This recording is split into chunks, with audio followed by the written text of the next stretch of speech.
નમસ્કાર વિદ્યાર્થી મિત્રો, હું જસાણી સર આપ સર્વેનું જસાણી એજ્યુકેશનમાં હાર્દિક સ્વાગત કરું છું. આજે આપણે standard 9 subject science and technology, જેમાં ચેપ્ટર ફર્સ્ટ આપણે આસપાસનું દ્રવ્ય, આના પરના 3 લેક્ચર આપણે આપેલા છે. એમાં ફર્સ્ટ લેક્ચરની અંદર એમ કહેવાય કે દ્રવ્ય એટલે શું, તેની ભૌતિક અવસ્થા, રાસાયણિક ગુણધર્મ, આ બધું. બીજાની અંદર એમાં એની લાક્ષણિકતા, અને ત્રીજા લેક્ચરની અંદર એમ કહેવાય કે એની અવસ્થા, ઘન, પ્રવાહી ને વાયુ. આજે આ ચોથા લેક્ચરની અંદર એમ કહેવાય કે એનો ટોપિક 1.4, તો કે એ જે કઈ અવસ્થાઓ છે એ અવસ્થાઓ બદલી શકાય. એટલે અહીં ટાઇટલ આપ્યું, શું દ્રવ્ય પોતાની અવસ્થાઓ બદલી શકે? તો આ આપણે એકદમ સરળ ભાષામાં સમજવા માટેનો પ્રયત્ન કરીએ. એ તમારા 9th પૂરતી તો કામનું છે, પણ આગળ જતા પણ તમને કામ લાગે એ રીતે આપણે આ ટોપિકને સમજાવવા માટે પ્રયત્ન કરીએ. તો કે દ્રવ્ય પોતાની 3 અવસ્થા ધરાવે છે. પહેલું છે ઘન અવસ્થા, બીજું પ્રવાહી અવસ્થા, ત્રીજું વાયુ અવસ્થા. હવે બરફ એ ઘન અવસ્થા છે, જેમાં H2O જ છે. પાણી એ એની પ્રવાહી અવસ્થા છે. પાણીની વરાળ એ એની વાયુ અવસ્થા છે. 3માં એનું સ્ટ્રક્ચર જુઓ તો H2O છે. ખાલી એની અવસ્થા બદલે છે, અવસ્થામાં ફેરફાર થઈ શકે છે. આ અવસ્થામાં ફેરફાર કોણ કરી શકે? આ અવસ્થામાં ફેરફાર કોણ કરી શકે? આપણને જે તે અવસ્થાના ગુણધર્મની ખબર છે. ઘન અવસ્થા હોય તો આકાર નિશ્ચિત હોય, પ્રવાહી હોય તો પાત્ર પ્રમાણેનો આકાર હોય, વાયુ હોય તો આકાર હોતો નથી, પણ એનું સંકોચન હોય છે. આ કોણ આમાં ફેરફાર કરી શકે? તો કે એમાં પહેલું જે કઈ છે એના પર તાપમાનની અસર થાય છે. જો તમે તાપમાન વધારતા જાઓ અથવા તો ઘટાડતા જાઓ, તો એ જે તે પદાર્થના તાપમાનમાં ફેરફાર કરો તો એ પ્રમાણે એમ કહેવાય કે એની અવસ્થામાં ફેરફાર થાય છે ને થાય છે. પહેલું છે ઘન અવસ્થા. હવે કોઈ ઘન અવસ્થા છે, દાખલા તરીકે બરફ, એમાં તમે તાપમાન કરતા ઉષ્મા વધારો તો એનું પ્રવાહી સ્વરૂપ ધારણ કરે છે, પ્રવાહી સ્વરૂપ ધારણ કરે છે. હજી જો તમે તાપમાન કે ઉષ્મા વધારો તો એ એનું વાયુ સ્વરૂપ કહેતા પાણીની વરાળ થઈ જાય છે. અહીંયા ગલન બિંદુ, ઉત્કલન બિંદુ અને પ્રજ્વલન બિંદુ, એમાં આ એક થોડું આપણે સમજવાનું પછી છે. આ 2 છે. ગલન બિંદુ, જે તાપમાને પદાર્થ ઘન અવસ્થામાંથી શેમાં આવે? પ્રવાહી અવસ્થામાં આવે, તો એ એનું ગલન બિંદુ છે. જે તાપમાને પદાર્થ પ્રવાહીમાંથી શેમાં આવે? વાયુમાં આવે, તો એ એનું ઉત્કલન બિંદુ છે. અને જે તાપમાને પદાર્થ મંડે સળગવા, એ એનું પ્રજ્વલન બિંદુ છે. એનું પ્રજ્વલન બિંદુ છે. એટલે આ મેટર થોડી જુદી પડશે. આપણે તો ખાલી આ એક ઉપર તમારે 9thમાં ફોકસ છે કે ગલન બિંદુ એટલે એમ કહેવાય કે જે તાપમાને પદાર્થ પીગળવાની શરૂઆત કરે એ એનું ગલન બિંદુ છે. ઘન પદાર્થ હોય અને તમે એનું તાપમાન વધારો તો શેમાં રૂપાંતરણ થાય? પ્રવાહી.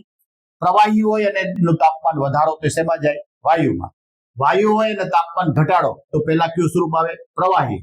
હજી જો તમે તાપમાન ઘટાડો તો એ અંતે ઘન પદાર્થ બની જાય છે. તાપમાન માપવા માટેના 2 માપદંડ છે. એક સેન્ટીગ્રેડ અને સેન્ટીગ્રેડ વચ્ચે, એક આ કેલ્વિન. તો સેન્ટીગ્રેડ અને કેલ્વિનમાં ફેરફાર કરવા માટેના અનેક પ્રશ્નો તમે 9મા ધોરણમાં પૂછી શકે. તો પહેલા મારે આ છે સેન્ટીગ્રેડમાં કોઈ તાપમાન છે, એને મારે કેલ્વિનમાં ફેરવવું છે. તો શું કરવાનું? તો કે 273 ઉમેરવાના. દાખલા તરીકે 100 સેન્ટીગ્રેડ કોઈનું તાપમાન છે, તમારે જોઈ છે કેલ્વિનમાં, તો 100 + 273 માટે 373 કેલ્વિન થયું. આવી રીતે કોઈ પદાર્થનું કેલ્વિનમાં તાપમાન છે, તમારે સેન્ટીગ્રેડમાં જોતું હોય તો 273 બાદ કરવાના. દાખલા તરીકે અહીં 300 કેલ્વિન છે, તો મારે સેન્ટીગ્રેડમાં જોતા હોય તો 300 - 273 માટે 27 સેન્ટીગ્રેડ થઈ ગયું. એટલે તાપમાનની અસર અવસ્થાના ફેરફાર માટે જવાબદાર છે. તાપમાન વધે એમ ઘનમાંથી પ્રવાહી ને પ્રવાહીમાંથી વાયુ. આવી રીતે દબાણ, તો કે દબાણના ફેરફારની પણ અસર છે, પણ આ તાપમાન કરતા ઊંધી છે. વાયુ પદાર્થ હોય અને એનું તમે જો દબાણ વધારો તો એ પ્રવાહીમાં રૂપાંતરણ થાય. પ્રવાહી પદાર્થ હોય ને હજી જો તમે દબાણ વધારો તો એમ કહેવાય કે એ ઘન પદાર્થ થાય છે. એટલે આપણે લખ્યું કે વાયુનું સંકોચન થાય છે. સંકોચન થતા એ પ્રવાહી અને પ્રવાહીમાંથી એ સંકોચન થતા ઘન પદાર્થ બને છે. અહીંયા તાપમાન વધારો તો ઘનમાંથી વાયુ, અહીંયા દબાણ વધારો તો વાયુમાંથી ઘન અવસ્થા પ્રાપ્ત કરે છે. એનો મતલબ એ થયો કે પદાર્થની અવસ્થા ઉપર કોણ કોણ અસર કરે? તાપમાનની અસર થાય છે અને દબાણની પણ અસર થાય છે. દબાણનું અહીંયા સૂત્ર તમે પ્રાઇમરીમાં ભણ્યા હોય પણ આપણે ફરીથી યાદ કરી લઈએ. બળના છેદમાં ક્ષેત્રફળ, એનો એકમ થાય પાસ્કલ અથવા બીજો એકમ થાય ન્યૂટન પર મીટર સ્ક્વેર. ન્યૂટન પર મીટર સ્ક્વેર. જો દબાણ વધે તો કદ ઘટે, જો દબાણ ઘટે તો કદ વધે. એનો મતલબ એ થયો કે એકબીજાના વ્યસ્ત પ્રમાણમાં છે. એટલે P ચલે છે 1/V. P એટલે પ્રેશર, પ્રેશર એટલે દબાણ, V એટલે વોલ્યુમ, વોલ્યુમ એટલે કદ. એકબીજાના વ્યસ્ત પ્રમાણમાં છે. આ વધે તો આ ઘટે, આ વ્યસ્ત પ્રમાણ થયું. બરાબર. એટલે દ્રવ્ય પોતાની અવસ્થા બદલી શકે તો કે હા. એ બદલવા માટે કોણ જવાબદાર? જો એનું તાપમાન બદલતું હોય તો પણ અવસ્થા બદલે, જો એનું દબાણ બદલતું હોય તો પણ અવસ્થા બદલે. તાપમાનની સિક્વન્સ ઘનમાંથી પ્રવાહી ને પ્રવાહીમાંથી વાયુ વધવા માટે, ઘટવા માટે વાયુ, પછી પ્રવાહી ને પછી ઘન. આવી રીતે દબાણ માટે એમ કહેવાય કે વાયુમાંથી પ્રવાહી ને પ્રવાહીમાંથી ઘન, તો દબાણ વધતું હોય. ઘટતું હોય તો એ ઘનમાંથી પ્રવાહી ને પ્રવાહીમાંથી વાયુ. જોઈએ અહીંયા થોડા ક્વેશ્ચન જોઈ લઈએ કે 427 કેલ્વિન છે, 427 કેલ્વિન છે. એમાંથી તમારે સેન્ટીગ્રેડ જોતા હોય તો એમ કહેવાય કે 273 આપણે બાદ કરવા પડે. 273 બાદ કરવા પડે. અહીંયા જો આપણે સરળતા માટે 473 લઈ લઈએ, એમાંથી 273 બાદ થાય તો ખરેખર અહીંયા 200 ડિગ્રી વધે.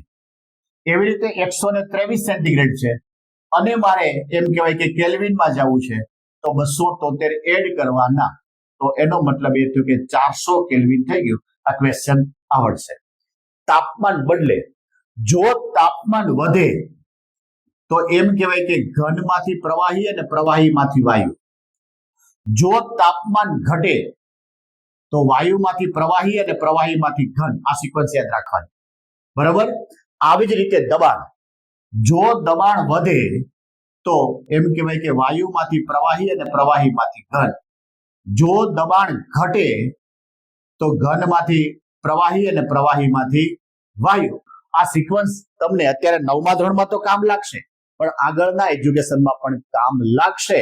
તો આપણે જોયું કે દ્રવ્ય પોતાની અવસ્થા બદલી શકે છે. એ બદલવા માટે કોણ જવાબદાર છે? તાપમાન જવાબદાર છે અને દબાણ પણ જવાબદાર છે.